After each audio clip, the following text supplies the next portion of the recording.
Ay, nako. Ayan, kasi, ang hihilig kasi sa magagandang lalaki. Ang hilig sa magandang babae. O ano na pala nyo? Eh di wala. Kaya kung ako sa inyo, makinig na lang kayo sa sasabihin ko.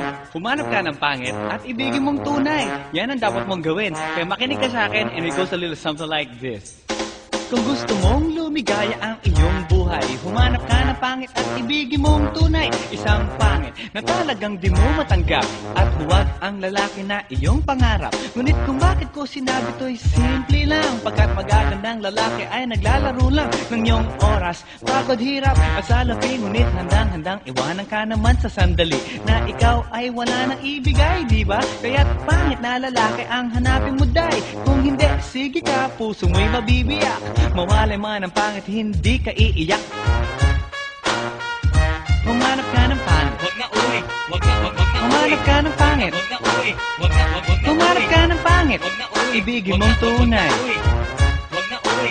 Wag na Humanap ka ng pangit. Wag na uwi. Wag na Humanap ka ng pangit. Wag na uwi. Wag na Humanap ka ng pangit. Wag na uwi. Ibigin mong tunay. Isang pangit na babae na mayroong pagtingin. Mga liwa ka man, sige lang, andyan pa rin pagkat ikaw talaga ang kanyang pag-aari. Pag-isipan kang iwanan, hindi na maaari. At kung malingat ka man, huwag mag-alala. Sigurado ka naman walang makikipagkilala. Kung kasama mo siya, di bali na ang katakutan, okay lang. Kung ikaw na may paglilingkuran, kaya para lumigaya ang iyong buhay, humanap ka ng pangit at ibigin mong tunay. Kung hindi, sige ka, puso mo'y mabibiyak. Mawalay man ang pangit, hindi ka iiyak, di ba? Humanap ka ng pangit. Wag na uwi. Wag na Humanap ka ng pangit. Wag na uwi. Wag na Humanap ka ng pangit. Wag na uwi. Ibigin mong tunay. Wag na uwi. Wag na Humanap ka ng pangit. Wag na uwi. Wag na Humanap ka ng pangit. Wag na uwi. Wag na Humanap ka ng pangit. Wag na uwi. Ibigin mong tunay. Sasabihin ko sa inyo kung anong nangyari nang may na-date akong isang pangit na babae. Manliligaw daw niya ay talaga ang daming, ngunit nang siya'y nakita ko ang mukha siyang lalaki. At sa akin ay matatawa ka talaga pagkat kahawig na kahawig niya si Zoraida. Maniwala ka't ako'y napaibig niya. Bakit? Eh kasi ang bait-bait niya. Lahat ng aking hilingin di tumatanggi. Palagi siyang nakahalik sa aking pisngi. Ako'y shock.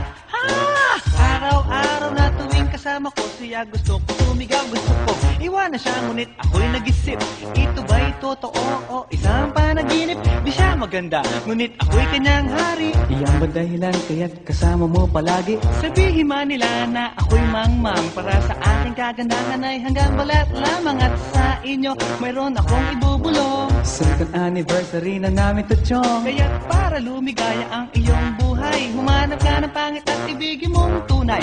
Kung hindi, sige ka, puso mo'y mabibiyak. Mawalay man ang pangit, hindi ka iiyak. Sige na nga. Humanap ka ng pangit. Humanap ka ng pangit. Humanap ka ng pangit. Ibigin mong tunay. Sige na nga. Humanap ka ng pangit. Humanap ka ng pangit. Humanap ka ng pangit. Ibigin mong tunay. So you better watch out, you better not cry, you better not pout, I'm telling you why. Humanap ka ng pangit at ibigin mong tunay. Cause the girls and the guys, they tell you all lies. You have to find out who's naughty, who's nice. Humanap ka ng pangit at ibigin mong tunay. Break it down.